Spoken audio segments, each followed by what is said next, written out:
বিসমিল্লাহির রহমানির রহিম সূরা আল ইনশিকাক ইদাস সামাউন শাক্কাত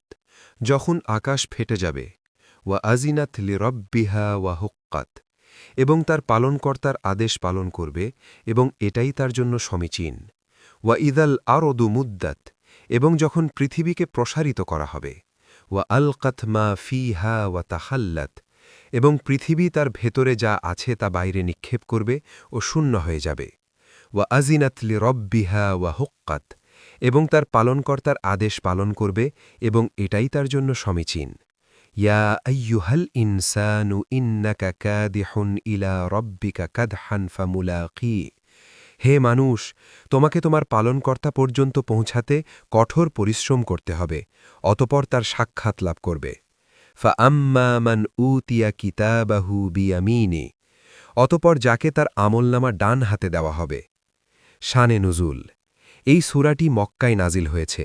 এর মূল প্রেক্ষাপট হল কাফেরদের পুনরুত্থান ও পরকালকে অস্বীকার করা মক্কার কুরাইশরা মনে করত কেয়ামত হওয়া অসম্ভব এবং আকাশ পৃথিবী কখনো ধ্বংস হবে না তাদের এই ভুল ধারণা ভেঙে দিতে এবং কেয়ামতের ভয়াবহ দৃশ্যের বর্ণনা দিয়ে আল্লাহ তালা এই সূরাটি নাজিল করেন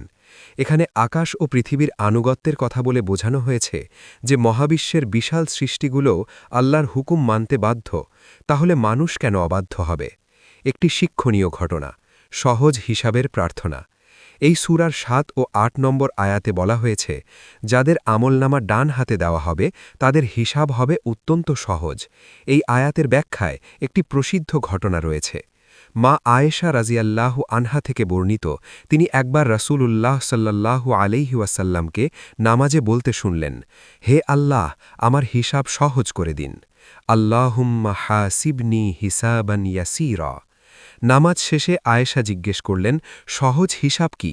রাসূলুল্লাহ উত্তরে বললেন সহজ হিসাব হল আল্লাহ তাআলা কেবল তার বান্দার আমলনামার দিকে একবার তাকাবেন এবং তাকে ক্ষমা করে দেবেন কারণ কেয়ামতের দিন যার হিসাব পুঙ্খানুপুঙ্খভাবে তলব করা হবে অর্থাৎ জেরা করা হবে সে নিশ্চিতভাবেই ধ্বংস